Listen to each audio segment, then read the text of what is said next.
ne sais pas combien de vous connaissent la mélodie qui dit Tu es Yahweh, tu es Yahweh, tu es Yahweh, tu es Yahweh, tu es Yahweh, Alpha et Oméga. Tu es Yahweh, Alpha et Oméga. Oh, ben je savais pas que vous connaissiez, donc on peut reprendre encore. Tu es Yahweh, tu es Yahweh, Yahweh, tu es Yahweh, tu es Yahweh, tu es Yahweh, Alpha et Oméga. Yahweh, tu es Yahweh, Alpha et Oméga. Avec tout notre cœur, tu es Yahweh. Tu es Yahweh. Tu es Yahweh. Tu es Yahweh, Alpha et Oméga. Tu es Yahweh, Yahweh, Alpha et Oméga. Oh, tu es Yahweh. Tu es Yahweh. Tu es Yahweh. Yahweh, tu es Yahweh. Tu es Yahweh. Tu es Yahweh. Alpha. Tu es Yahweh. Alpha. Oh, tu es Yahweh. Tu es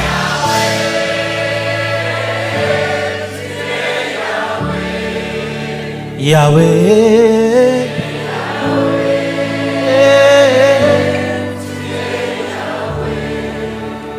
Yahweh. Alpha et Oméga. Yahweh. Alpha et Oméga. Tu es Yahweh.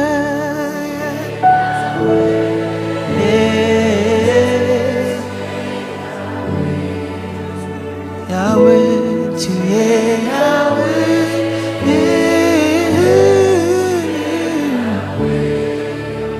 Yahweh, Alpha, tu es Yahweh, Yahweh, Alpha et Oméga. Amen.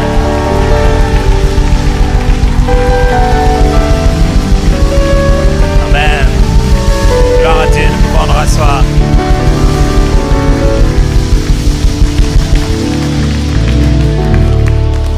Nous pouvons nous rasseoir. Je crois que j'ai sous-estimé que vous étiez la chorale de Gordon. Vous devez connaître beaucoup de chants.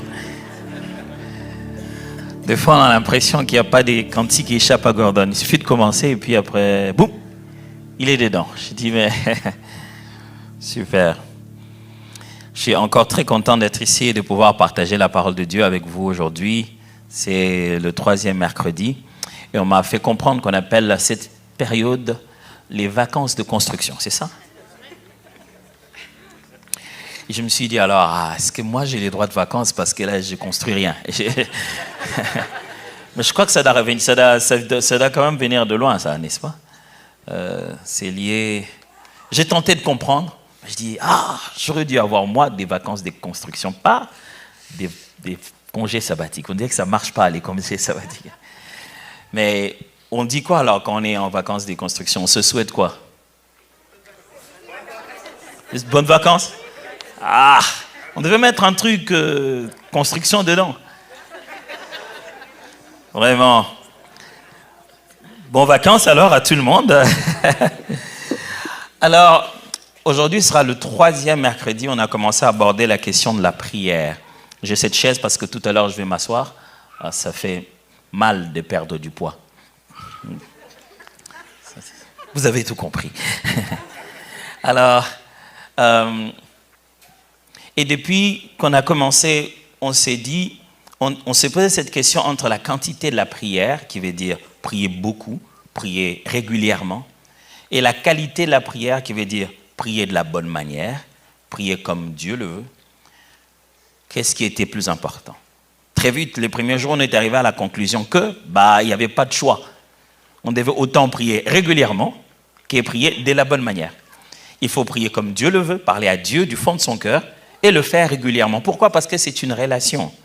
On est dans une relation qui ne voudrait pas qu'on lui dise qu'on l'aime régulièrement. Donc, c'est une relation.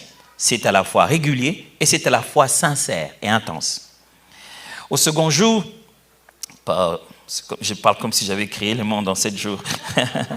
Non, le deuxième mercredi, nous avons commencé à aborder une très belle histoire au sujet justement de Jésus qui enseignait comment prier. Il dit, veuillez prier pour que vous ne tombez pas en tentation. Je ne vais pas revenir là-dessus. Jésus qui va avec les disciples, qui en sélectionne 3 particulièrement, il va prier avec eux. Et là, on a commencé à prendre des choses que tout à l'heure, Michael a rappelé, les choses concernant justement des principes autour de la prière, comme quoi j'ai dit, la prière était une conversation, une discussion qui demande que nous puissions nous exprimer sincèrement et émotionnellement. Des fois, on a peur de laisser ces émotions s'exprimer dans la prière. Pourtant, comme dans toute relation, nos émotions s'expriment aussi dans la prière. J'ai dit que la prière était un alignement de volonté. Quand on prie, il y a la volonté de Dieu, il y a la nôtre, mais on comprend en réalité quelle est la vraie volonté. Dieu n'a jamais eu une volonté personnelle qui a pour but de contredire la tienne. C'est-à-dire, Dieu n'a pas de volonté en se disant, ma volonté à moi, c'est de tout faire pour que lui ne marche pas. Non. La volonté de Dieu, c'est le choix que tu aurais dû faire toi-même de ta vie si tu avais autant d'informations qu'il a de toi. Vous comprenez ça? Je vais répéter ça. La volonté de Dieu, c'est en fait le choix que toi, tu aurais dû faire toi-même si tu avais autant d'informations que Dieu, lui, a de ta personne. La volonté de Dieu, c'est le meilleur de ton choix. Et quelquefois, quand il te résiste, parce que tu ne te connais pas toi-même. Et tu fais des choix sur ce que tu es aujourd'hui. Et tu ne sais pas qu'est-ce que tu vas devenir demain. Tu vois, si une chenille s'est dit, vous savez, nous, en Afrique, on a une relation personnelle avec certains types d'animaux. Et tu vois, une chenille qui vous n'en voyez pas beaucoup ici, les chenilles? Pas beaucoup? Il y en a quand même, hein? Ouais, bien sûr. Alors, tu vois une chenille qui s'est dit, bien, écoute, moi, je rampe là, par terre, et puis je pense que je vais me faire une maison et je vais rester ici. Je vais peut-être creuser un truc et je vais bâtir ma maison en bas et je vivrai là-bas pour toujours. Ce n'est pas une très bonne idée. Parce que la chenille ne sait pas qu'à un moment, elle va hiberner, elle va se transformer en papillon. Vous voyez? Alors Dieu le résiste, il dit non, c'est pas une bonne idée. Il dit non, mais moi j'aime bien la relation que j'ai avec la terre. J'aime ça, c'est monter sur les arbres, j'aime ça. Mais Dieu dit, ce n'est pas tout en toi qui aime ça. C'est maintenant qui aime ça. Un autre exemple. Vous vous souvenez à l'époque où on était ados? J'ai dit ça seulement à ceux qui ne le sont pas ou ceux qui ne le sont plus. Vous savez, à l'époque où on était tous des ados, on était sûr qu'on avait raison. Le monde était exactement ce que l'on voyait. Et si quelqu'un nous énervait, direction la chambre. Et quand on entrait dans la chambre, on s'enfermait. Aujourd'hui, si quelqu'un veut t'enfermer, ça ne serait pas de la prison, ça? On ne veut pas entrer en chambre aujourd'hui. Mais quand on était ado, notre vision du monde était parfaite. On se dit, non, les grandes personnes, ça fait que déranger, va par-ci, va par-là, on ne me laisse pas en paix. Quand on est ado, on ne demande qu'une seule chose, que les gens nous laissent en paix. Je ne veux pas qu'on me dérange, je ne veux pas qu'on... Mais on veut bien sortir de la chambre en disant, c'est où le repas, on n'a pas fait à manger aujourd'hui? Mais combien avec l'âge on se rend compte, on n'était pas normaux en fait. On n'était pas 100% nous, les hormones et tout ça. On n'avait pas une vision exacte du monde. Ce que nous, on pensait être des personnes qui n'ont pas compris les temps, qui ne sont pas branchées, étaient censées et expérimentées. C'est pourquoi des fois, tu as l'impression que Dieu, on dirait que tu n'as jamais été humain, donc tu ne comprends pas les choses que je te demande. On dirait que tu ne sais pas ce que c'est. Écoutez-moi, mes frères et sœurs. Dieu, je ne sais pas pourquoi je m'arrête à ça, c'est même pas encore en matière, mais je vais continuer. Dieu ne nous comprend pas de l'extérieur. C'est-à-dire, il n'analyse pas nos besoins et comprend notre comportement. Ça ne se passe pas comme ça. Dieu ne nous comprend pas parce qu'on s'est exprimé. Non, non, pas du tout. Exactement, c'est ça, mon ami. Donc Dieu... Ouais, il y en a qui a compris toute la langue qu'on explique ici. Dieu te comprend. Je vais commencer par là d'abord. Dieu te comprend exactement de la même manière que tu te comprends. Et même plus. Il te comprend au-delà de la façon dont tu te comprends. Je m'explique. Quand tu veux te faire comprendre, tu uses des mots, des gestes, tout ce que tu peux faire pour que les gens essaient de te comprendre. Des fois, ils comprennent les mots, mais ils ne comprennent pas les intentions. Des fois même que tu as l'intention, tu ne sais même pas l'exprimer. Dieu ne te comprend pas quand tu auras clarifié ce qui se passe au-dedans de toi. Non, pas du tout. Tout ce qui se passe en toi, que tu ne peux même pas encore articuler, Dieu le sait. Et pas par information. Pas parce que tu lui aurais partagé cette connaissance. Non, s'il fonctionnait comme ça, il n'est pas omniscient. L'omniscient ne collecte pas les données. Je vous ai perdu, on dirait. Ça va? Super. L'omniscient ne collecte pas les données. L'omniscient, pour lui, il n'y a aucune nouvelle connaissance qui peut se former sans qu'il en soit, lui, à l'origine, conscient. Commencez à comprendre ça? Ça veut dire que au moment où tu veux parler à Dieu de quelque chose, il le sait du fond de toi, comme tu le sais là. Même mieux que tu penses le savoir, il le sait. Tu sais, tu peux parler à quelqu'un, tu dis, écoute, je ne sais pas si tu me comprends. Ça vous est déjà arrivé, tu sens que tu parles, mais on dirait qu'on n'a pas saisi le fond. Dis, bon, comment te dire, mon cœur est un peu, je ne sais pas comment te dire. Vous savez, nous, plus jeunes, quand on grandissait, bon, il n'y avait pas de téléphone déjà. Donc, si il t'était arrivé au milieu de tes hormones d'ado, de penser que tu voulais commencer une relation amoureuse avec une jeune fille, tu devais te donner l'épreuve d'écrire une lettre à la main, parce qu'il n'y a pas moyen de communiquer. Il fallait écrire une lettre à la main, que tu devais aller déposer quelque part. On a une nouvelle... Dans cette lettre, il fallait t'exprimer clairement. Maintenant, on a une nouvelle génération, ils s'écrivent même rien sur SMS, ils s'envoient que des emojis. Là, c'est plein d'amour, là, c'est comme ceci. Le message est passé. On a trouvé d'autres langages pour exprimer ce qu'on veut dire. Aujourd'hui même, on ne rit plus. J'ai entendu quelqu'un, je lui ai parlé, s'il devait rire, il m'a dit à la place « lol ». Il me l'a dit, littéralement, il ne m'a pas écrit ça. Donc, il m'a dit « lol », c'est-à-dire, imagine-toi comment j'aurais ri si j'avais envie de rire. On tente de s'exprimer de plusieurs manières, mais j'aimerais vous rappeler une chose, mes frères. Dieu nous comprend de l'intérieur. Vraiment du fin fond de nous à l'intérieur. Et quand il a fait quelque chose qu'il appelle sa volonté, ce n'est pas une histoire qu'il a créée juste pour t'énerver. C'est le meilleur qui puisse exister pour toi. J'ai aussi dit la dernière fois que la prière était un conflit entre la chair et l'esprit. N'est-ce pas? Il y a cette tension. Et quand j'ai fini de dire ça, quelqu'un m'a posé une question. Le pasteur Jérémie avait mis sur le dimanche passé, il avait montré un lien, on pouvait poser une question. Donc aujourd'hui, je vais commencer par répondre aux questions.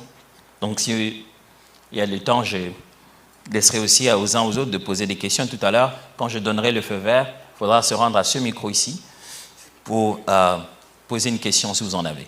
Je n'ai eu que 2 personnes qui ont posé 3 questions. Donc une a posé 2. En tout cas, jusqu'au moment où je me suis connecté. Mais leurs questions étaient si pertinentes que je pense qu'il y a vraiment du contenu, on peut bien en parler. Donc, tout à l'heure, je vais m'asseoir pour répondre à cette question. Ça va? Okay. C'est pas une illustration, je m'assieds vraiment. Pour de vrai. Voici la question, je ne sais pas si je dois lire le nom de la personne qui a posé la question ou non? Ok, super. J'aimerais avoir une vie de prière authentique et vraie, mais je n'y arrive pas. Quoi faire? Je suis presque sûr que nous posons aussi cette question, peut-être pas avec exactement les mêmes mots, mais il y a le besoin de quoi faire pour avoir une certaine qualité de vie de prière. Dans cette question, la première des choses qui nous intéresse, c'est qu'est-ce qu'on entend par une vie de prière, d'abord, et qu'est-ce qu'on entend par authentique et vrai. Dans notre monde de foi, où nous croyons à l'esprit, je ne me fais pas nous donner des mots comme charismatique, pentecôtiste, ouf. Les mots, dès qu'on te met un isme, un hic, c'est parti, on t'a placé dans une boîte. Mais lorsqu'on croit seulement que Dieu nous parle, et Dieu, le Saint-Esprit est à l'œuvre jusqu'à aujourd'hui, dans les églises, nous avons pris l'habitude d'utiliser beaucoup de mots qui sont devenus un peu, j'aimerais préciser, un peu vides d'essence. C'est-à-dire, le jour où on a dit ça la première fois, les autres n'étaient pas là.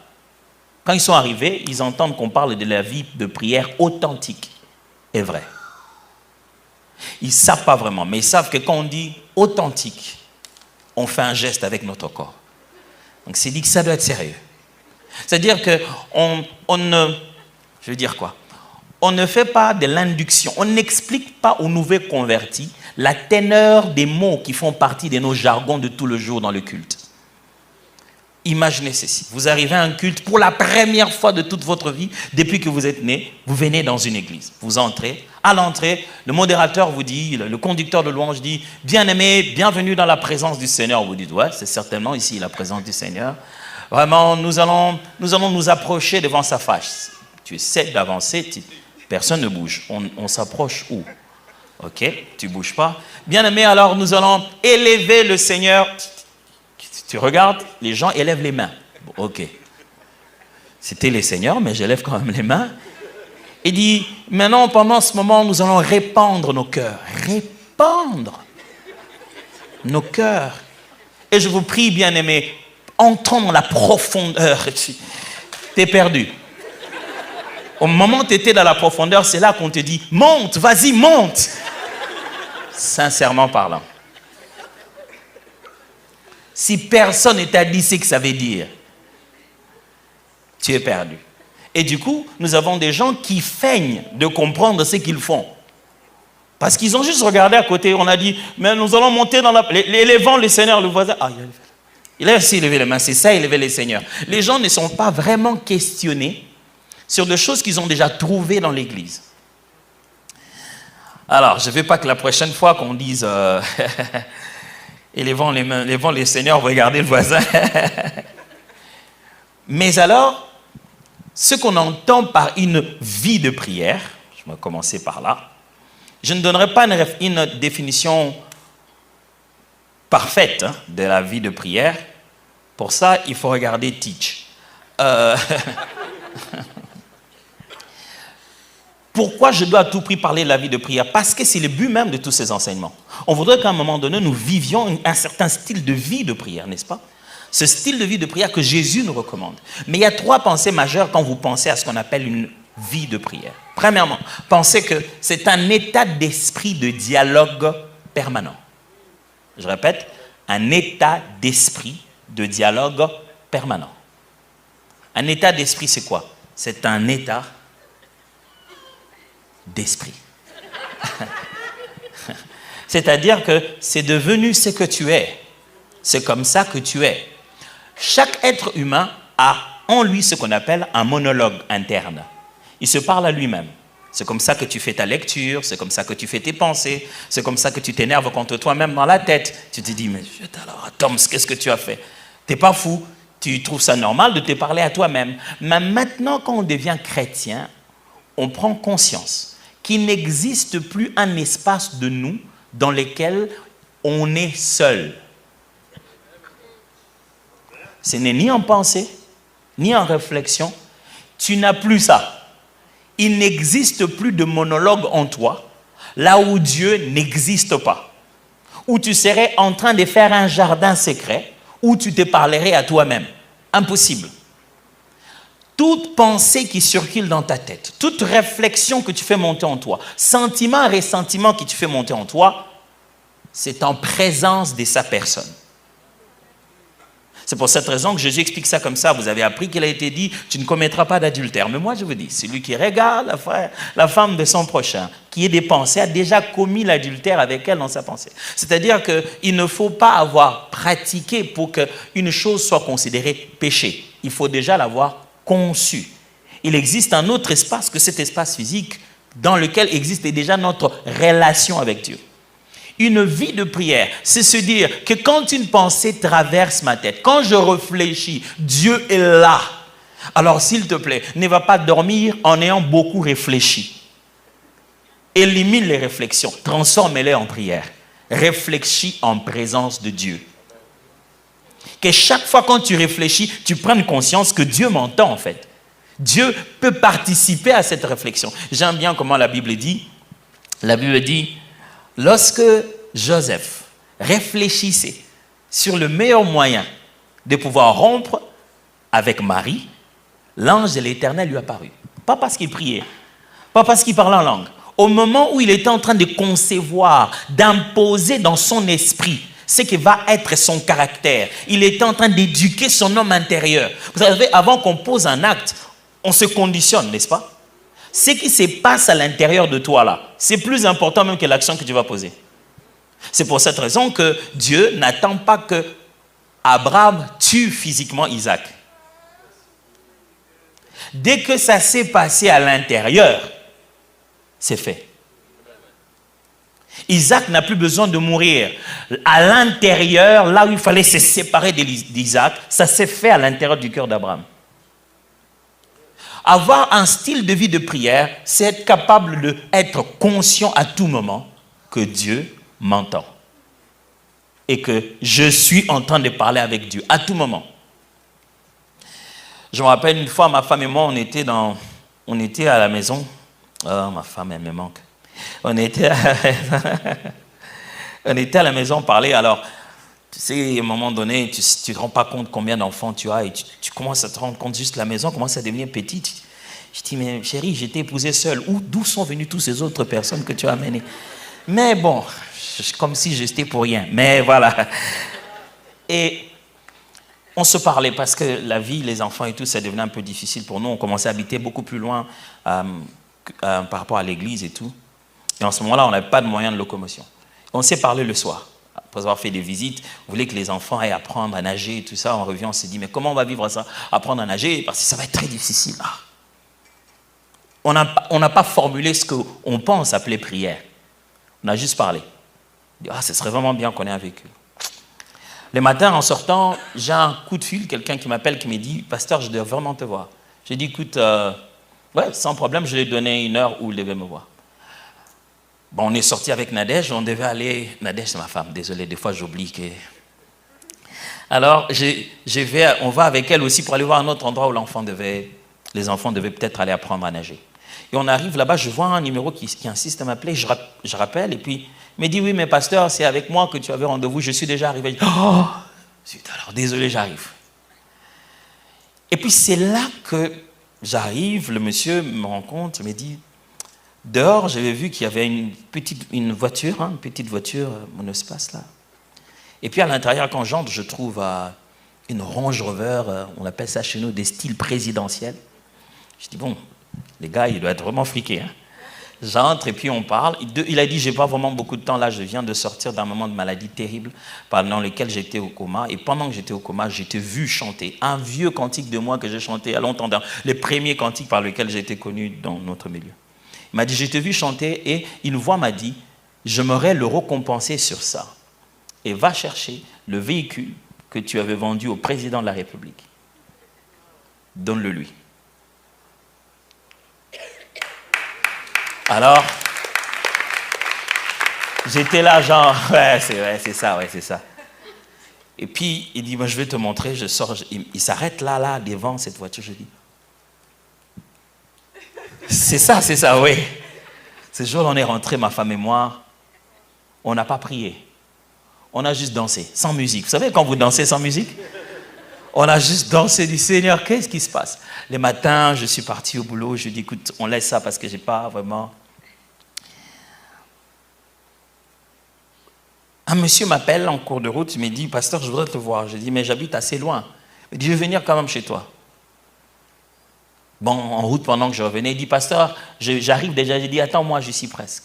J'arrive, je le trouve, il était là assis, lui et sa femme, qui avaient les cheveux qui étaient encore en train d'être faits. Donc, voilà, on l'a tressé, mais on l'a pris de court chez la tresseuse. Donc, je me suis dit, ça doit être un problème de ménage, ça. Je dis, bon, ok, ça va durer, ça. J'ai dit, bon, ok, c'est bon, j'arrive. Je dépose bien, je viens m'asseoir. Il dit, pasteur, on ne veut pas te prendre beaucoup de temps. Comme tu peux voir, ma femme, on était encore en train de la tresser. J'ai dit, ouais. Ben, on n'est pas venu pour durer et tout, voilà. Vous voyez, il a demandé à un monsieur de faire entrer un véhicule. C'était une voiture Mercedes 190, grosse moulure. Et il a fait entrer, il a dit, on voulait juste venir vous déposer cette voiture parce que là, je ne pouvais plus dormir. C'était devenu trop. Les Seigneurs voulaient à tout prix que je vous donne cette voiture. Et comme je venais de faire le document en votre nom, c'est pourquoi je voulais à tout prix déposer ça maintenant. Bon, j'ai dit, oh, ok. Tu sais, il y a des moments où tu te dis, et c'est où l'arnaque, tu vois? Dis, bon, priez pour nous. Bon, je prie pour eux, ils partent. Le soir, là, je ne sais même plus prier. J'ai dit, Dieu... J'ai dit à ma femme, on a prié comment pour ça? Pour qu'on puisse répéter ça sur d'autres choses. Ce matin-là, je vais au boulot sans toucher à la voiture. Je vais. Et le soir, je reviens avec une autre voiture. Ma femme me dit, mais écoute, cette voiture que tu ramènes ici, on n'aura pas assez d'espace, il faut ramener ça. Il dit, non.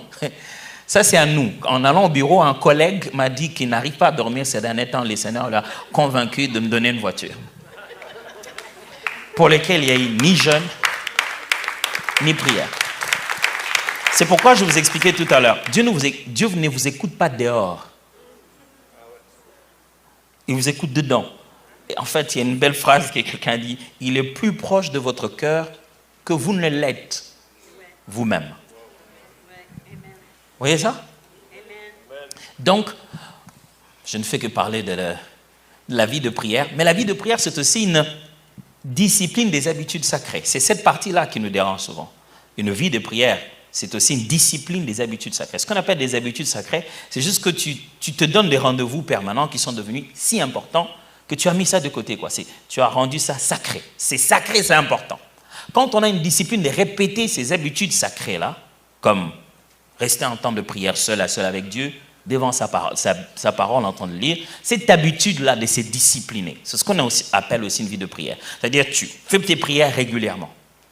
Mais on amène ça souvent à un degré très légaliste, où on commence à croire que, bon, si je ne prie pas à 9 heures, c'est que je n'ai pas mené ma vie de prière. Non, faites pas ça.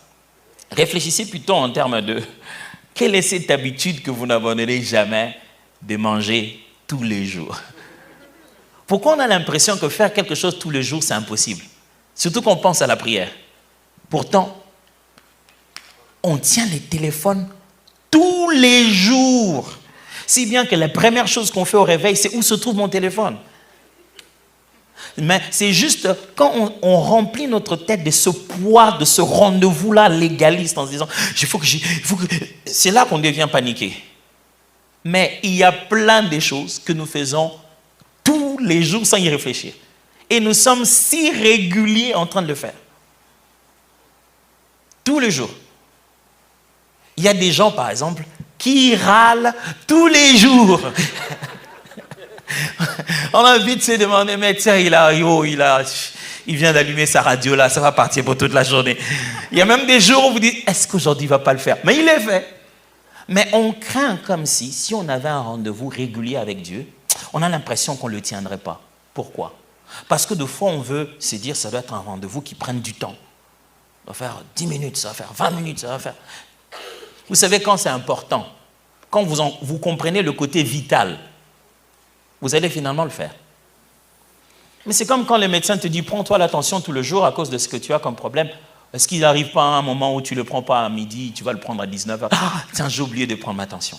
N'oubliez pas, c'est plus qu'un rendez-vous, c'est une relation avec Dieu. Amen.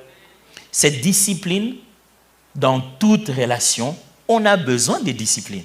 Le mot discipline ne doit pas vous donner l'impression que c'est militaire. C'est juste que remplacer ça par une routine. Vous avez besoin d'avoir des routines qui sont sacrées, que vous considérez avec beaucoup d'importance. Mais la vie de prière aussi, c'est s'abstenir régulièrement des besoins fondamentaux pour vaquer à la prière.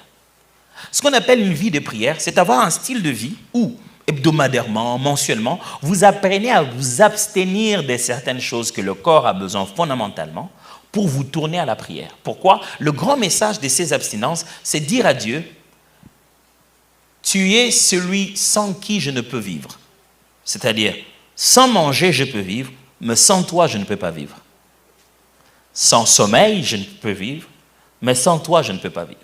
C'est-à-dire, tu remplaces ce qui sont considérés comme des fondamentaux à ta vie. Tu remplaces ça par la prière. Et tu dois voir ça pour mener une vie de prière. Ça ne doit pas venir de l'église. Ça ne doit pas attendre un problème. Mes amis, si vous ne jeûnez, vous ne veillez, vous faites des exercices prière, que quand vous avez un problème, ce que vous allez en avoir beaucoup, les problèmes. Parce que Dieu, il veut bien ces moments-là. Il sait qu'à ce moment-là, tu es concentré autrement. N'est-ce pas? N'est-ce pas qu'un jour, pendant qu'on est en train d'épargner, on fait tous ces efforts pour garder un peu d'argent de côté, un beau matin quand même, on s'offre un resto avec sa femme quand même. On sort. Bon, qui sont les femmes qui voudraient qu'on leur offre un resto quand même? Voilà. Hein. Je savais que j'allais avoir l'unanimité. Et qui sont les maris qui ne veillent pas qu'il reste? Non, ne levez pas la main. Mais justement, ce moment-là, on s'abstient d'une certaine routine, on s'abstient d'une certaine chose, on se dit, je prends ce temps, je le consacre à la présence de Dieu. Maintenant, le problème qu'il y a ici, c'est que lorsque tout à l'heure, on a posé la question, ne vous en faites pas, j'ai transformé tout l'enseignement de ce soir dans les questions. Hein? Ouais. Mais quand est-ce qu'il va enseigner? Là, franchement, j'enseigne déjà. Quand on dit, j'aimerais avoir une vie de prière qui soit authentique et vraie, souvent, mes amis, malheureusement, nous faisons référence à deux concepts. Le concept de concentration et des sensations d'intimité. On s'est dit, je vais avoir une vie de prière où je me concentre à la première minute. Dès que je commence à parler, je me sens concentré, n'est-ce pas? Et des fois, on pense à aussi, je vais avoir une vie de prière authentique, c'est que je vais avoir une vie de prière où j'ai la sensation d'intimité. C'est-à-dire, quand je me mets à prier, je sens cette proximité. Je sens que la conversation que je fais avec Dieu, j'ai cette réalisation qu'il m'entend vraiment. Et je vais avoir ça de façon permanente. Et on a eu ça au début. Sachez que le moment où vous devenez chrétien, vous naissez comme un enfant. Vous savez ça, non? À tous ceux qui l'ont reçu, à tous ceux qui ont cru en son nom, elle leur a donné le pouvoir de devenir enfants de Dieu. Et la Bible fait encore plusieurs fois des références pour montrer que quand on donne notre vie au Seigneur, on doit grandir. Donc, enfant n'est pas la meilleure stature. Quand vous naissez enfant de Dieu, vous n'êtes pas encore à la perfection. Et c'est pour cette raison-là que Dieu envoie des gens comme nous aussi qui prennent le risque de venir au milieu du froid du Canada pour le perfectionnement des saints. Vous voyez ça? Alors, le but pour lequel le Seigneur vous a donné tous ces merveilleux hommes et femmes de Dieu qui sont ici, c'est parce que maintenant que vous êtes nés dans la foi, vous n'êtes pas à la perfection voulue de Dieu. Vous êtes nés substantiellement et potentiellement comme Dieu le veut. Vous êtes ce que vous êtes censé être. Mais ça doit grandir. Lorsqu'un manguier grandit, ça ne devient pas un pommier, n'est-ce pas? Vous grandissez dans votre nature. La vie de Christ par le Saint-Esprit est à vous et en vous. Et c'est l'enseignement de la parole qui fait grandir cela. Vous êtes nourris de cette parole, comme Pierre dit, de ce lait-là. Et à chaque étape, vous grandissez. La nourriture change comme l'homme des brebis. Vous passez à une nourriture solide.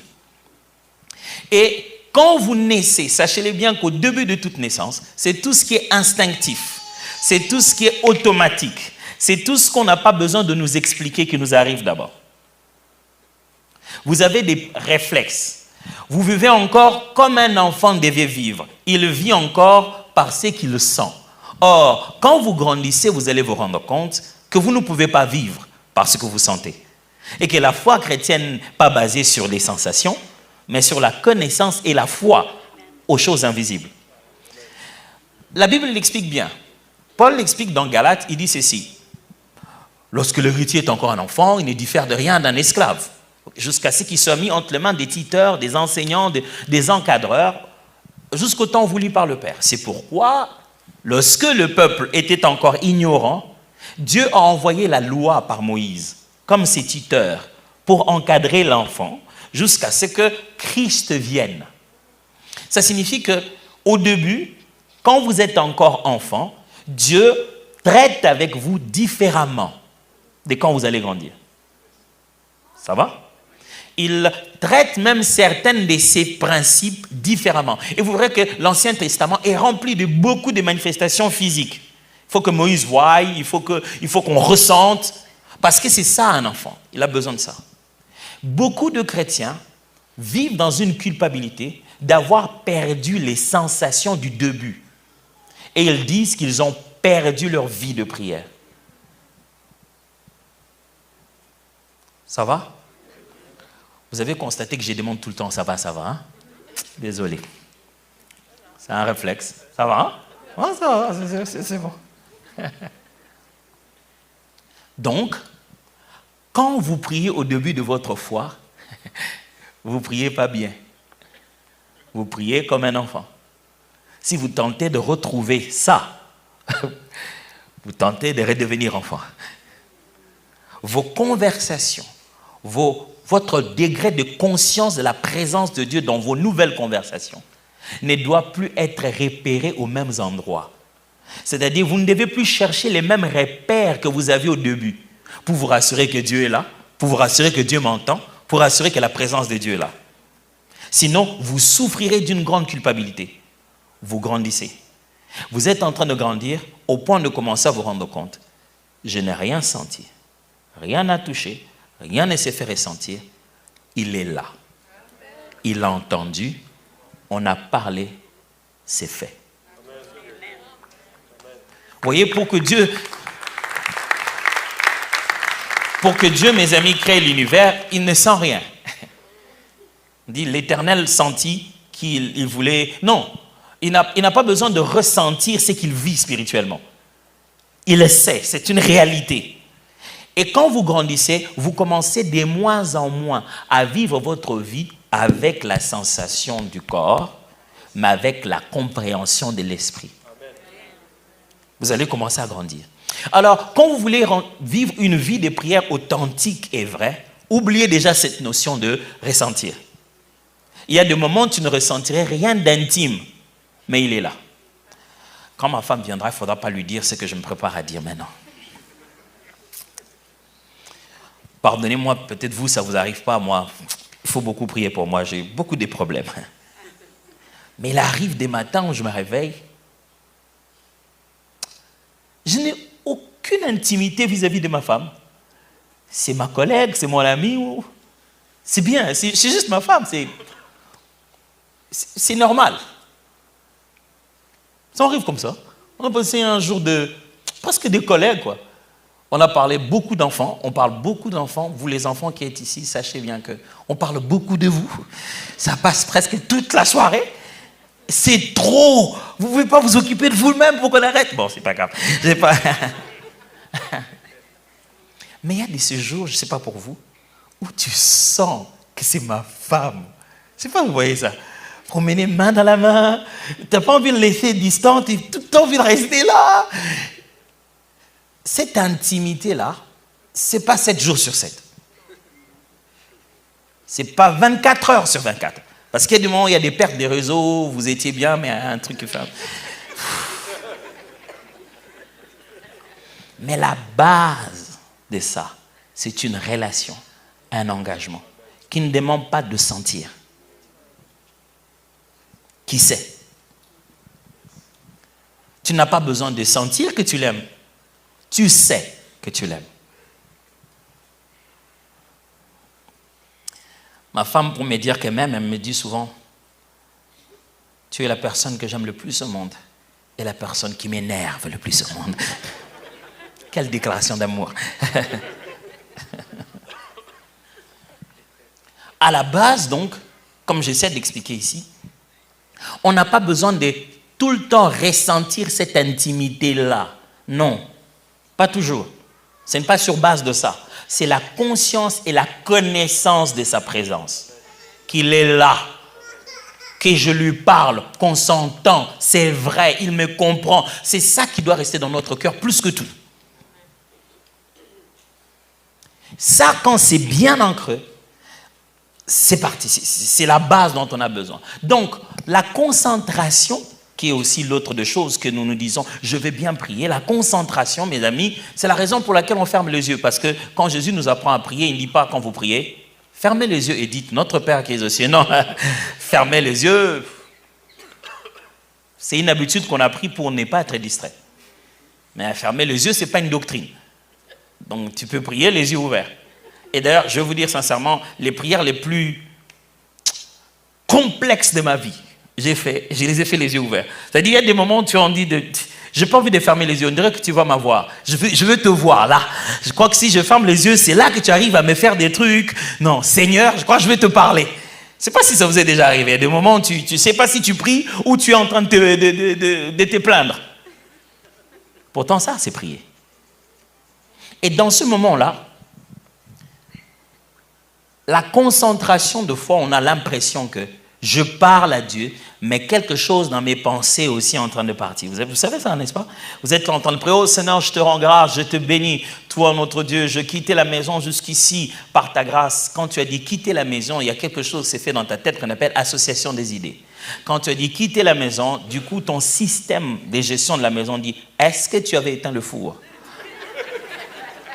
Puis je te dis, oui Père, je te bénis parce que sans toi, tu parles encore, mais tu es déjà rentré à la maison. Qui était les derniers à avoir? Oh Dieu, merci pour ta protection. Même quand on est ici, c'est toi qui protèges notre maison. Quand je suis sorti à droite, mais pendant que tu continues à penser comme ça, non, j'avais éteint. Ouais, j'avais éteint. Dis, non, tiens, je vais regarder dans la caméra. Tu prends ton téléphone, alléluia. Tu regardes dans la caméra, tu dis, ouais, j'avais vraiment éteint. J'avais vraiment éteint. Oui, tu vois, oui, j'avais éteint. Tu vois. Heureusement qu'on avait pris cette affaire de caméra. Oh Père, merci. Ça aiderait beaucoup. Je crois que je dois mettre ça aussi dans les garages. Je crois que je dois faire une commande. Il ne faut pas que j'oublie de faire. Ça existe qu'au moment où tu veux focaliser ta pensée, tu es tellement d'associations d'idées. La question c'est, qu'est-ce qui nous aide à focaliser nos pensées et à diminuer ces associations, n'est-ce pas? Ça aiderait beaucoup si j'expliquais ça, n'est-ce pas? Ouais. Mais non, je vais continuer. Oui, je vous ai eu. Hein? Mais une des choses qui peut vous permettre de savoir déjà comment focaliser votre pensée, c'est à ça que servent les louanges. C'est pourquoi les louanges ont comme un genre de thème, de sujet dans ce cantique. Parce que très souvent, ce qui bloque une réflexion mentale comme celle-là, pour briser ça, c'est parler dans la bouche. C'est-à-dire, quand tu parles, tu arrêtes cette association brusque. Quand tu parles consciemment, par exemple, si tu es en train de réfléchir à quelque chose, je te demande, comment ça va? C'est difficile que tu continues à réfléchir à 100% en ce moment-là. Soit, si tu y réfléchis encore, tu ne répondras pas. Ça vous est déjà arrivé de parler à quelqu'un, mais il n'est pas là. Ah ouais, oui, tu disais quoi déjà? Mais il n'a rien entendu. C'est-à-dire que s'il avait à un moment donné osé te répondre, ce qu'il était en train de faire, pouf, ça vous est déjà arrivé de dire, ah non, attends, je risque de perdre le fil d'idée. Donc, pour perdre ce fil-là, il faut que quelque chose d'autre te sollicite. Le but de Cantique, c'est focaliser notre pensée à la personne de Dieu que ce thème de Cantique nous propose. Ça va? Ça au moins, ça peut commenter, ça peut déjà aider pour ce soir, n'est-ce pas? Alors, vu de cette manière, il y a bien sûr plein de choses que Jésus nous propose. Jésus propose que quand on veut prier, on puisse utiliser quelque chose qu'il appelle théméon en grec, c'est-à-dire un lieu retiré. Il y avait à l'époque dans les maisons qui se construisaient généralement comme un petit, c'est pas un cercle, c'est un U. Hein? Il y avait généralement dans les extrémités de cette forme des maisons construites, dans les extrémités, il y avait des greniers, des endroits vraiment très très éloignés de toute la maison. Et Jésus, quand il utilise les termes en disant, si tu veux prier, entre dans ta chambre, le mot thémion là-bas, ce n'est pas chambre comme nous en avons maintenant, ça veut dire va dans la partie la plus éloignée de tout le système de la maison. À un endroit même où, en réalité, on va emmagasiner les choses. On les laisse là seules. Vous voyez, vous laissez, vous partez. Va dans un endroit très, très éloigné, complètement, et va là-bas, ferme ta chambre. Donc, si tu veux aussi être concentré, il faudrait que tu élimines les distractions autour de toi. Alors moi, je te propose ceci. Même si tu es dans la chambre, débarrasse-toi du téléphone. Parce que de nos jours, ce ne sont pas les maisons qui sont grandes. Ce sont les téléphones qui sont beaucoup plus grandes. Il y a des gens qui sont seuls avec 2 millions de followers. Il est seul à la montagne. Mais en train de parler à 2 millions de followers sur Facebook. Il n'est pas seul. Ça ne s'appelle pas être en retraite. Parce que tu es en train d'entretenir 2 millions de conversations. Oh, c'est difficile ce truc. Je n'ai jamais compris comment ils font ça. Mais alors, si vous voulez avoir une vraie vie de prière authentique, vous devez absolument vous souvenir de ces 4 notions. Je ne vais pas en parler aujourd'hui, malheureusement. Peut-être au retour. Il ne faudrait pas non plus que ça devienne un film sans fin, les réunions de prière comme ça. Mais vous êtes obligé, si vous voulez grandir, pour avoir une vie de prière authentique sans vous baser que sur vos anciens ressentis. Ces 4 concepts, ces 4 notions sont fondamentales. Vous devez les saisir. Premièrement, la connaissance de la personne de Dieu. Vous devez savoir qui est Dieu, comment il fonctionne. Dès que vous comprenez ça, pouf, toute votre vie de prière change. Complètement. Deuxièmement, vous devez apprendre comment on prie selon la parole de Dieu. Pas avec les Écritures, mais selon les Écritures. Pas réciter un verset biblique, mais aller dans la direction que la Bible donne. Comment on aborde ça selon la Bible. Troisièmement, vous devez apprendre ce qu'on appelle la conscience de la présence permanente de Dieu. Quand vous commencez à comprendre ce que c'est que la présence de Dieu, la présence de Dieu, ce n'est pas le moment où tu te sens concentré. Non, nous marchons dans la présence de Dieu. Nous vivons dans la présence de Dieu. Quand vous comprenez comment, ce qu'on appelle la présence de Dieu, sachez bien que le langage biblique est un langage royal, pas présidentiel. C'est-à-dire que la présence d'un roi, ce n'est pas le voir physiquement, c'est entrer dans son domaine. Quand tu entres dans le domaine de sa royauté, tu es dans sa présence. Et au fur et à mesure que tu vas aller voir sa face,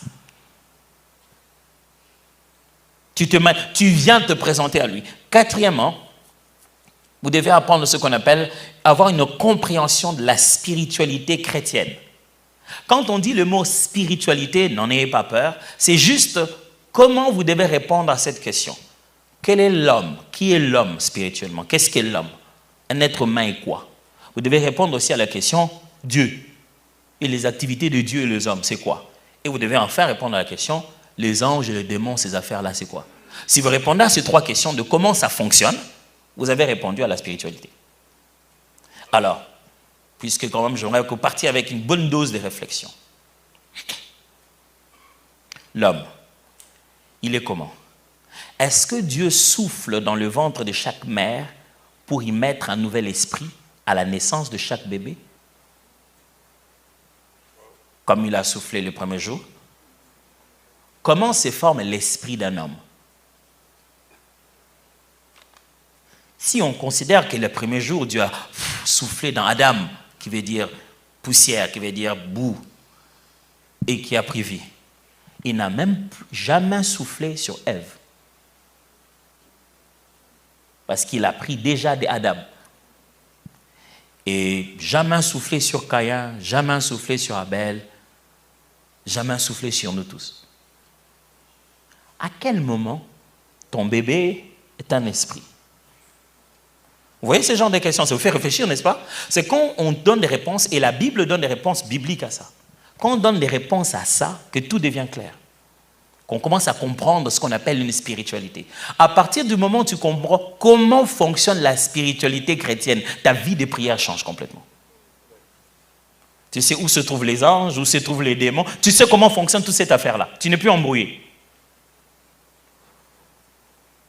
Et enfin, pour avoir une vie de prière authentique, j'avais dit 4, mais un 5e, ça fait pas mal. C'est apprendre ce qu'on appelle un cœur entier et disposé. La Bible parle du concept de prier de tout son cœur, de craindre Dieu de tout son cœur. Ça signifie quoi? Tu dois être capable de savoir littéralement et pratiquement de tout son cœur signifie quoi? Ce n'est pas une sensation de tout son cœur. C'est quoi? Ça signifie quoi en fait? Quand on dit de tout son cœur et d'un cœur disposé. Parce que de fois on dit, oh Seigneur, je dispose mon cœur. Ce n'est pas parce que tu as dit que tu disposes ton cœur qu'il est disposé. N'est-ce pas? On raconte une histoire chez nous d'une femme qui pleurait son mari. Et tu sais, il y a toujours des mythes. Hein. On a eu chez nous le 2e président de la République s'appelait Joseph Désiré Mobutu Sese Seko Kukuwendu Wazabanga. Vous avez vu, rien que le nom vous dit combien de temps il a duré au pouvoir. Alors on raconte des mythes comme ça sur lui, des choses, des histoires. Il raconte que cette femme était en train de pleurer son mari et tout. Elle pleurait dans ses chants de pleurs. Elle a dit une chose du genre, mon mari, je ne peux plus vivre sans toi, je veux qu'on m'enterre avec toi. Et il semblerait que le président Mobutu l'a entendu dire. Elle a demandé aux militaires qu'on l'enterre avec elle. Elle dit non, c'était une façon de parler, c'était une façon de prier. Mais elle voulait de tout son cœur être enterrée avec son mari, oui ou non? Ah voilà, c'est là que vous allez savoir ce qu'on appelle de tout son cœur. Parce que quand on a dit enterrez-le, elle a dit non. Mais quand elle pleurait de tout son cœur. Elle voudrait. Dans un monde parallèle, pas celui-là, où l'enterrer avec son mari n'a aucun dommage. Dans ce monde-là, elle accepterait. C'est pour cette raison que Jésus dit à Marthe, n'étais-je pas dit, si tu crois, tu verras. Il dit, ton frère ressuscitera. Je suis la résurrection et la vie. Il dit, oui, je sais. Il ressuscitera, mais au dernier jour. Quelquefois, on n'a pas tout notre cœur. On n'a pas la foi, on a l'espérance. La foi n'est pas une espérance. La foi est une assurance. La foi ne se dit pas peut-être que ça se ferait. La foi sait que ça se fera. Cette question a été si intéressante que je pense que vous avez compris qu'il n'est pas question de quoi faire du genre, à quelle heure se réveiller, comment faire, comment prier. Vous tomberez encore dans un légalisme. Vous devez comprendre plutôt comment ça fonctionne. C'est là que vous comprendrez mieux. Vous savez bien que si vous allez aujourd'hui voir un thérapeute de couple, dites on veut avoir une bonne relation de couple. Il va vous dire, ok, 9h, petit déjeuner, 8h déjà le sport, ok. À partir de midi, ne manquez pas. Si vous donne un plan comme ça, vous pensez que c'est ça qui va arranger votre mariage? Vous savez que ça ne va pas marcher. C'est encore un problème qu'il va mettre. Il y en a un qui est toujours en retard. Donc il est toujours en retard, même au moment de dormir. On dort déjà, mais il ne dort pas encore. Et tu te répètes, tu dis, pourquoi tu ne dors pas? Vous savez qu'il doit vous faire comprendre comment ça marche. Qu'est-ce qu'on n'a pas saisi de comment ça marche? Et c'était ma démarche ce soir, en tentant de répondre à cette seule merveilleuse question. et qui a pu, j'espère, nous aider. Les deux autres questions c'est très pragmatique, dit quand nous prions en langue et que le Seigneur nous montre quelque chose qui va nous bénir, est-ce que le diable peut voir cette image et nous voler les bénédictions? Alors quand vous aurez compris la spiritualité chrétienne, vous aurez placé le diable à sa place. Est-ce que vous savez que le diable n'est même pas le plus méchant des anges déchus? Les plus méchants et les plus destructeurs des anges déchus, Dieu les a cachés, les a enchaînés dans les 4 coins du monde pour les libérer au dernier jour. Le diable est décrit comme étant le plus rusé. Alors, ne pensez pas que le diable est l'opposé de Dieu. Le diable n'est pas divin, il est une créature. Donc, il n'a pas d'omniscience. Les diables ne voient pas ce que tu vois. Ce que tu penses que le diable te parle dans la tête, c'est une suggestion. Un ensemble d'éléments qu'il a mis autour de toi qui a conditionné ta réflexion. Ça s'appelle une tentation. Il n'est pas dedans. Alors, quand Dieu te montre une chose, si notre conversation avec Dieu n'est pas sécurisée de bout en bout, vaut mieux WhatsApp. Parce que chaque fois que je vais appeler sur WhatsApp, c'est écrit scripté. C'est comme ça dit. Crypté de bout en bout. Donc c'est sécurisé. Si nous sommes sécurisés dans notre relation avec Dieu, à 100%, ne pensez pas que pendant que nous sommes en train de prier, le concept de voler, je devrais vous l'expliquer à partir de la parabole de Jésus qui dit par exemple que lorsque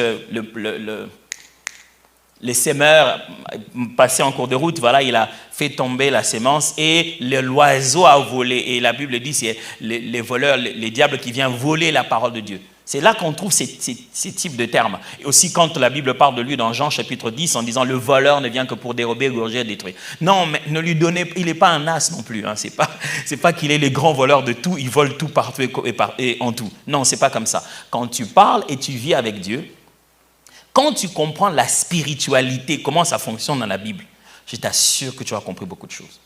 Un indice puisqu'on est en train de finir. Quand tu apparais, regardez ceci, Jésus est né, les anges sont venus dire hommage. Aucun ange n'est allé en Orient, mais les mages ont vu son étoile. Je peux répéter ça? Jésus est né à Jérusalem. Les anges sont venus, ils ont parlé au berger, vous vous souvenez? Ouais, ils sont venus voir l'enfant émailloté, tralala, tralala. Mais les mages, ils n'ont eu aucune apparition angélique, mais par l'étude des astres et par l'art magique, ils ont reconnu qu'une étoile est apparue, une destinée différente de toute destinée est apparue, que ça leur a valu un voyage de l'Orient jusqu'au venir là-bas. Qu'est-ce que ça signifie? Ça signifie que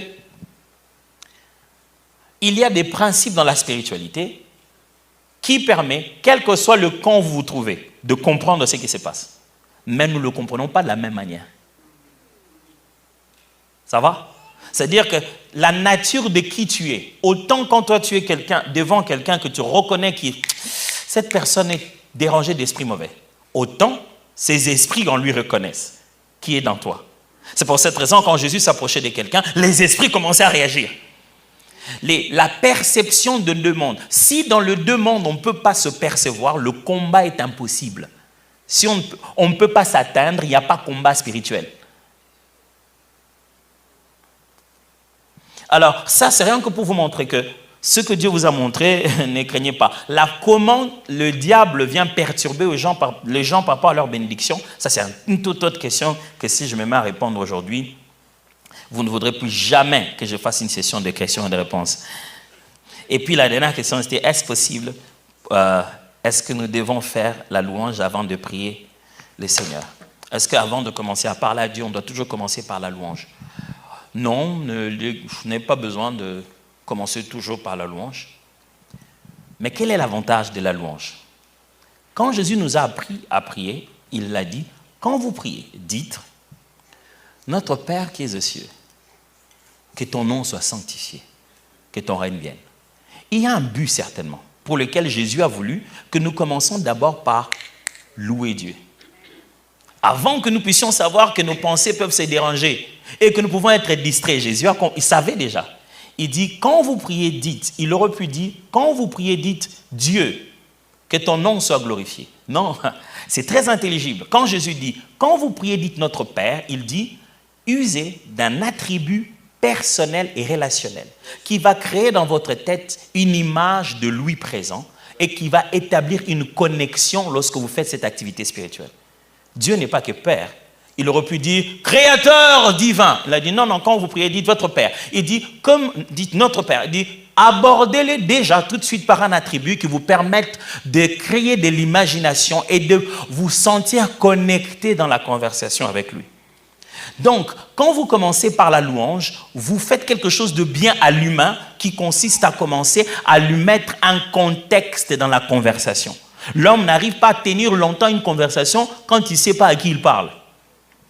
la louange, quand vous louez Dieu, vous mettez vous-même un contexte à votre conversation. Ça va? Ça vous aidera beaucoup. Mais ne prenez pas ça de façon légaliste. Vous pouvez avoir été déjà dans une louange pendant que votre musique jouait, pendant que vous priez déjà, et au moment où vous voulez faire une conversation audible, parce que vous n'avez pas oublié que la prière, c'est déjà un état d'esprit de dialogue. Quand vous voulez maintenant faire une conversation audible, vous voulez parler, allez-y, parlez. Mais bien sûr, n'oubliez pas que la Bible révèle qu'il y a un protocole, il y a une façon d'aborder Dieu. Et ça, au fur et à mesure que vous grandissez, vous commencez à comprendre. Ce n'est pas une obligation, c'est juste une façon de faire. Amen. Normalement, je finis. Alors, je vais juste faire une dernière chose, si ça ne vous dérange pas. Je ne peux pas vous demander de prendre le micro pour poser la question aujourd'hui parce qu'on a déjà pris tout le temps à répondre à cette question. En fait, c'est parce que j'ai pris cette question pour en faire tout un enseignement. Je me suis dit qu'il était mieux de partir d'une préoccupation, ok? Mais moi, vous savez, je suis en vacances ici. Donc, si vous dites demain, on vient pour les questions, je viendrai, très bien. On ne le ferait pas. Mais ce que j'essaie de vous dire ici, on trouvera encore une autre occasion. Qui aurait voulu vraiment poser une question aujourd'hui? Ah! Heureusement qu'elle aurait juste voulu. Elle aurait été quoi, votre question? Oui. Oh, il a un cahier.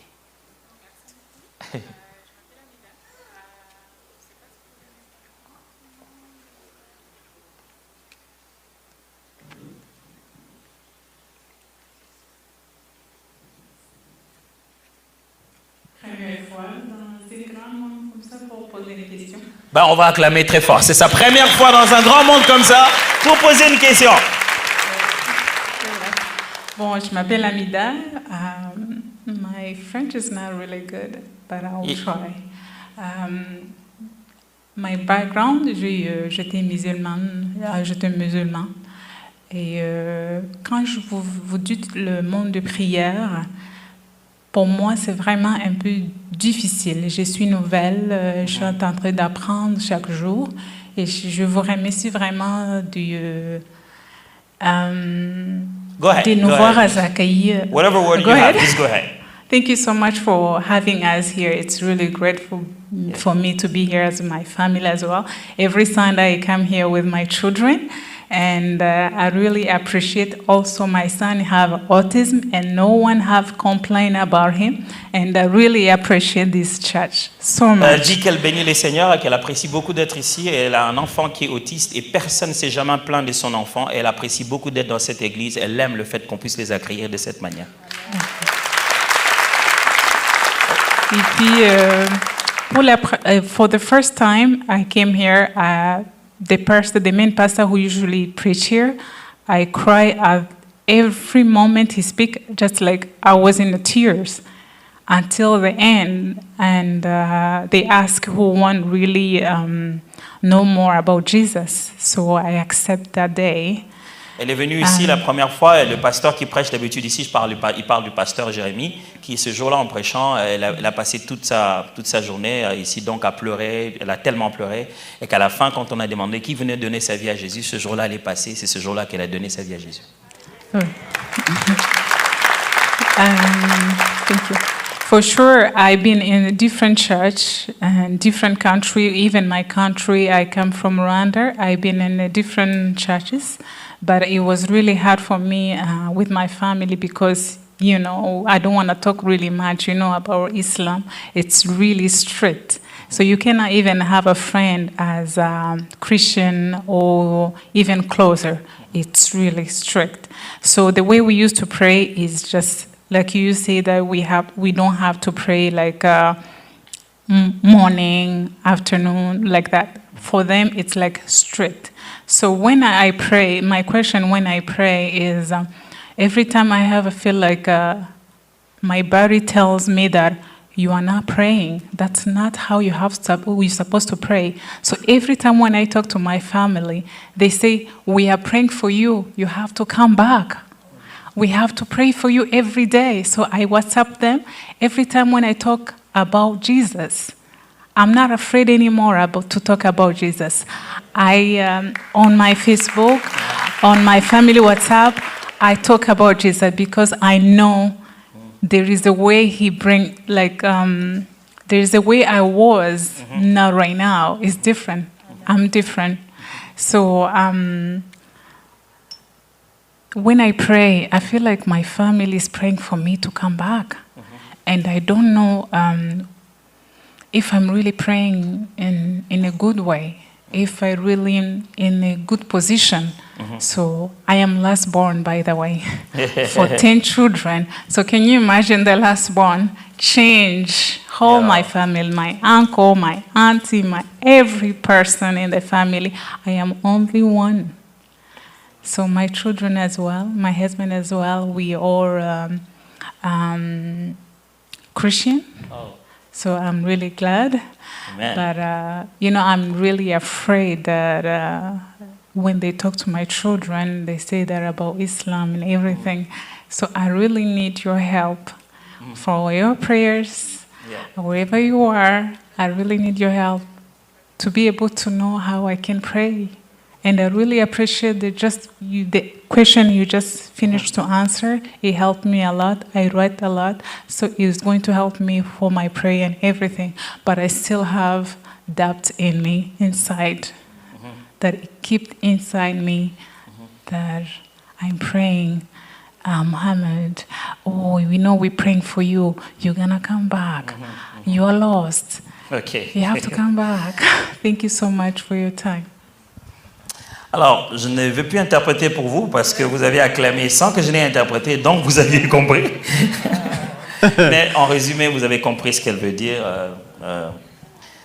Voilà, qu'elle a donné sa vie à Jésus, qu'elle était musulmane avant et qu'elle avait déjà une façon de prier. Une chose qui est importante pour elle, de fois, elle se demande si elle prie de la bonne manière parce qu'elle ressent que sa famille, qui était musulmane, continue à prier pour lui en disant « Nous prions pour que tu reviennes » en étant cadette de la famille. Donc tout le monde voudrait tellement qu'elle rentre à ça. Elle demande de prier pour elle. Tout à l'heure, on va prier pour elle, et exceptionnellement pour ça. Mais tout ce que je peux vous dire pour ça, en fait, les chrétiens ne font jamais une vie de prière seule. Voilà comment c'est organisé. Quand nous prions, nous avons nous-mêmes deux options. On peut prier avec intelligence et on peut prier par l'esprit. Et quand on n'arrive pas à bien le faire, l'esprit prie par-dessus tout inexprimable. Et quand c'est pas fini, nous avons un intercesseur auprès du Père. C'est-à-dire, notre vie de prière est tellement portée à chaque étape que ça ne dépend pas que de toi. Ça ne dépend pas que de ce que tu ressens. Ça ne dépend pas que de toi. Non, ce n'est pas suffisant. Si vraiment Dieu ne devait attendre que nous soyons capables de bien formuler nos besoins, on serait mort. La vitesse avec laquelle se passe le combat spirituel, si Dieu attendait qu'on soit conscient de ce qui se passe en esprit, on nous aurait déjà décapités. C'est pourquoi il a mis tous ces niveaux d'avantages et de faveurs, tous ces niveaux qui fonctionnent en notre faveur. C'est bien sûr qu'ils te réclament comme ça spirituellement. Pose-toi la question. Est-ce qu'eux, ils ne ressentent pas quand tu pries pour eux, pour qu'ils deviennent chrétiens? Tu vois? Est-ce que quand moi je prie en disant Dieu, donne-leur de connaître Jésus, est-ce qu'ils ressentent ça?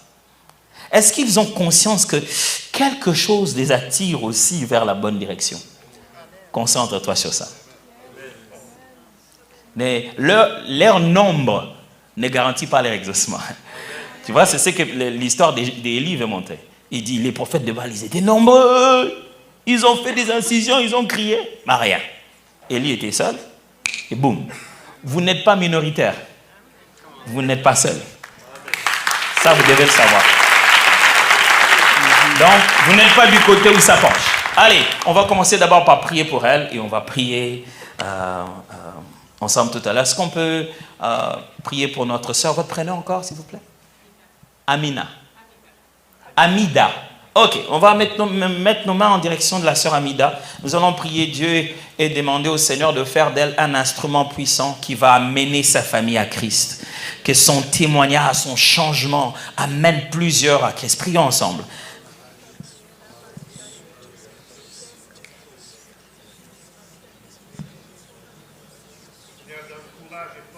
Yes.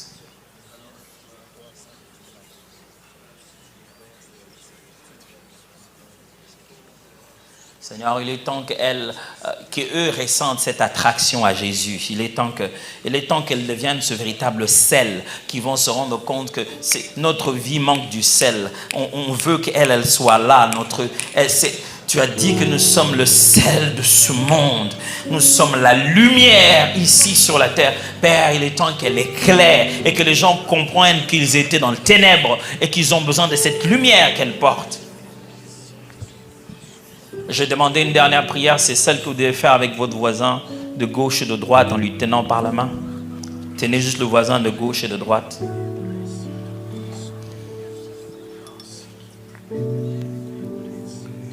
Autant je sais que la prière est un exercice, c'est une vie. Autant je vois la Bible plusieurs fois parler du fait qu'on soit saisi d'un esprit de crainte, d'un esprit que Dieu nous réveille dans notre homme intérieur, booste à l'intérieur de nous une force telle que ce qui nous alourdissait nous libère. Je voudrais prier ce soir et je voudrais que nous puissions prier ensemble pour nos voisins et dire à Dieu, déverse sur lui une flamme de prière, un esprit de prière tel que jamais qu'il ait ce courage, cette soif, cette joie à la prière comme jamais.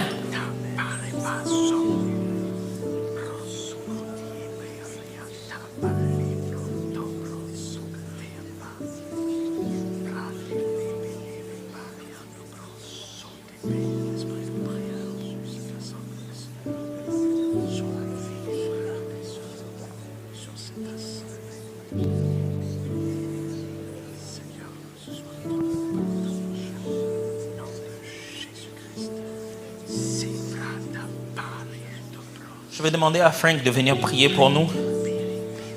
Il va prier pour nous tous pour que cette église soit une église de prière. Nous allons passer quelques mercredis à ne pas venir ici. Mais le mercredi du Saint-Esprit, ce n'est pas ici à l'église. C'est toute la journée, partout où tu es. Et que justement, ça soit l'occasion de te rendre compte que ça ne se passe pas qu'à l'église.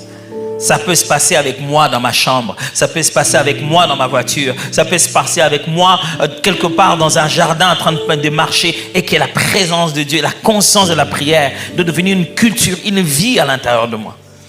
Et nous allons associer notre foi à cette prière et je sais que le Seigneur nous exauce réellement.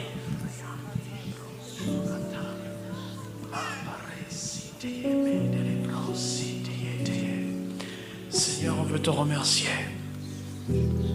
Nous voulons te remercier, Seigneur, pour ce qui nous a été communiqué, partagé, les choses qui ont pu être dites durant les derniers mercredis, alors qu'on a chacun de nous grandi dans cette compréhension, dans cette dimension de la prière.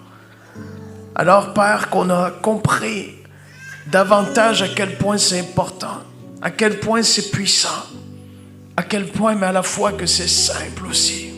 On s'approche de toi, comprenant qui tu es, ce que tu as fait, ta volonté. Et Seigneur, on veut prier aujourd'hui, tous ensemble ici dans ce lieu, étant cette communauté locale qui se rassemble semaine après semaine. Nous désirons avoir cet esprit de prière qui soit manifesté au milieu de nous. Dans nos vies, chacune de nos vies, Seigneur. Qu'il puisse y avoir un avant et un après dans les couples. Un avant et un après dans la vie de mon frère et de ma sœur. Dans ma vie, Seigneur, qu'on puisse grandir, aller toujours plus loin avec toi, toujours plus loin dans notre communion avec toi, dans cette dimension de la prière. Nous prions afin que ça puisse être un style de vie, comme ça a été communiqué ce soir, simplement, continuellement en communion, en communication avec toi, comprenant que tu es toujours là, omniprésent, omniscient.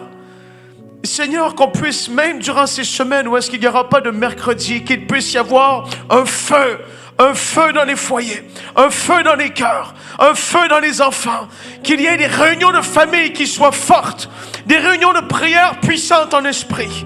Où est-ce que tu déverses de ta présence? Où est-ce que tu descends au milieu de ceux qui t'invoquent? Quand 2 ou 3 sont rassemblés, tu descends et tu es là parmi nous. Oh Seigneur, nous te remercions. Et alors que même il y en a qui vont te chercher, je veux croire et nous prions qu'il va y avoir une dimension de prière en esprit supérieur. Alors que les mots naturels vont manquer, par ton esprit, Seigneur, il va y avoir des soupirs. Il va y avoir des soupirs inexprimables. Une dimension de prière en esprit qui va aller progressant de gloire en gloire.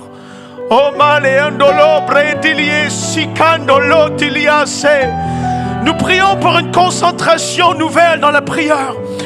Une disposition qui soit pleinement là, Seigneur, de chacun de nous dans notre vie personnelle, de pouvoir mettre ce temps à part, comme il a été dit ce soir, une habitude, quelque chose qui est sacré, qui est important, qui est primordial. C'est plus important que de respirer. C'est plus important que de manger, comme il a été dit. Seigneur, nous désirons vivre cela en tant qu'Église. Alors que les mercredis vont s'enchaîner, alors que les saisons avancent, nous ne voulons pas rester tels que nous étions. On veut devenir des hommes et des femmes matures, remplis de l'Esprit, qui comprenions, qui pouvons discerner même davantage les saisons de chacune de nos vies personnelles et respectives à cause qu'on va prier davantage. Seigneur, que les parents puissent avoir ce discernement pour la vie de leurs enfants parce qu'ils vont prier. Prier pour eux. Oh Seigneur, nous t'adorons et nous t'aimons et nous te disons merci. Merci pour ta parole qui transforme, ta parole qui vient changer nos mentalités, ta parole qui vient même défier notre façon d'être, de la façon dans laquelle on vit quotidiennement, continuellement, parce que tu veux nous amener ailleurs, tellement plus loin. Oh Seigneur, nous accueillons ta parole qui a été prêchée ce soir encore, qui a été enseignée, si simplement, Seigneur, nous voulons l'appliquer. C'est une telle grâce, une telle richesse. Oh Seigneur, nous t'adorons. J'ai entendu, Père, déjà différentes personnes dans les semaines et les mois qui ont passé, qui sont venus dire à quel point leur vie personnelle, spirituelle avait fait des progrès alors qu'ils étaient là semaine après semaine, qui reprenaient goût même à l'Église, Seigneur. Des personnes qui avaient vécu des choses fortes dans le passé, mais qui commencent à encore une fois revivre des choses fortes dans l'esprit, dans leur vie personnelle. C'est une telle grâce. Et nous prions que ça puisse continuer, toujours plus fort, à chacun de nous. Oh Seigneur, nous te remercions. Merci Seigneur. Alléluia. Nous t'adorons Seigneur. Nous t'adorons. Nous te disons à quel point nous t'aimons. Tout est par grâce. On ne mérite rien. Personnellement, c'est toi qui es tellement bon, tellement gracieux, qui est tellement... Oh Seigneur, tu es tellement rempli de grâce envers nous. Tu as envoyé ton Fils mourir sur cette croix alors qu'on ne méritait absolument rien d'autre que d'être séparés d'avec toi par nos péchés. Mais tu as trouvé bon, tu as trouvé important d'envoyer ton Fils mourir sur cette croix. Oh, on veut te dire merci encore aujourd'hui pour le salut que tu as obtenu, le salut que tu as acquis, le salut éternel, la rédemption. Nous te disons merci Seigneur. Tu as ouvert le chemin Seigneur afin qu'on puisse recevoir l'Esprit, être né de nouveau, devenir l'habitation de ton esprit. Oh, nous te disons merci. Alléluia. À toi soit la gloire, agneau de Dieu. Oh, nous te disons merci. Ah, Maléo, cité. Nous nous rappelons à quel point tu es grand et à quel point les situations sont petites. Les situations sont rien comparées à toi qui tu es, Seigneur. Oh, Rima Sukara Malie. Ilobro Sikara Melieto. Oh, nous t'adorons, nous t'adorons. Chaneleo Soubrete. La foi de quelqu'un est fortifiée ce soir alors que la parole a été enseignée. Alors que nous prions et que nous avons des yeux fixés sur toi, la foi est fortifiée. Oh Seigneur, ta grandeur, ta bonté, l'amour que tu as manifesté, qui tu es, oh Dieu, nous t'aimons. Samba diablo cité. Oh malie dolo soutele. Si brande eso. Seigneur, merci. Qu'il y ait cet esprit de prière qui repose sur nous.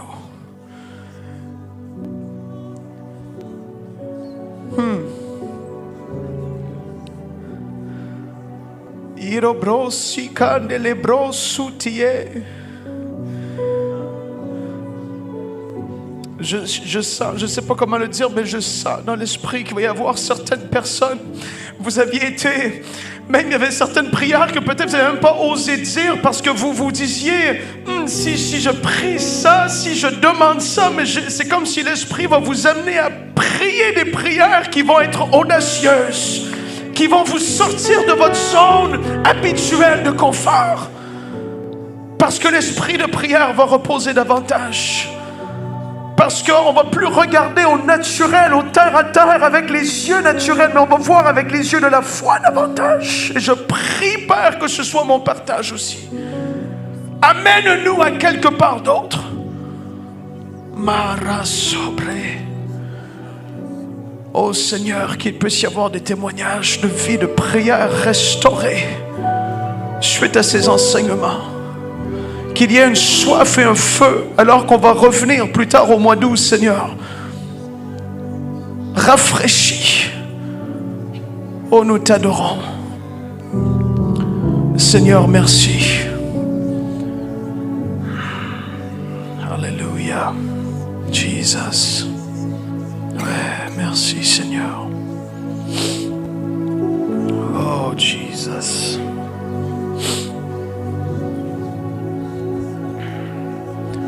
Malebresito yo brosoteye breateasa.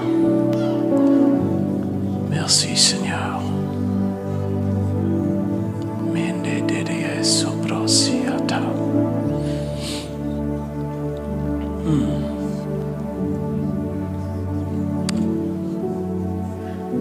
Merci Seigneur.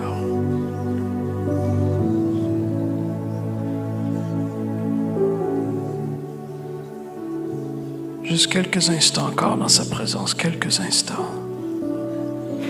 Reçois ce que tu dois recevoir. Peut-être que c'est même un rétablissement, même une parole qui va être dite de ta bouche. Seigneur, je veux rétablir ça. Je veux rétablir cette vie juste régulière, normale.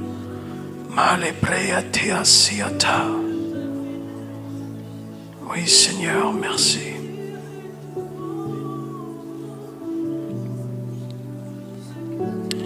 T'adorons. Mamba ya brasia te brasso. Oui, Seigneur, merci.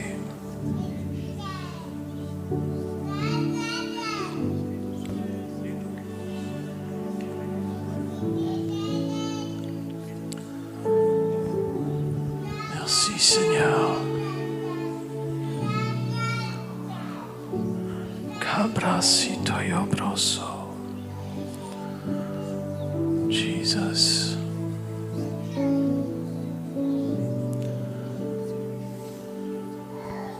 Merci Seigneur.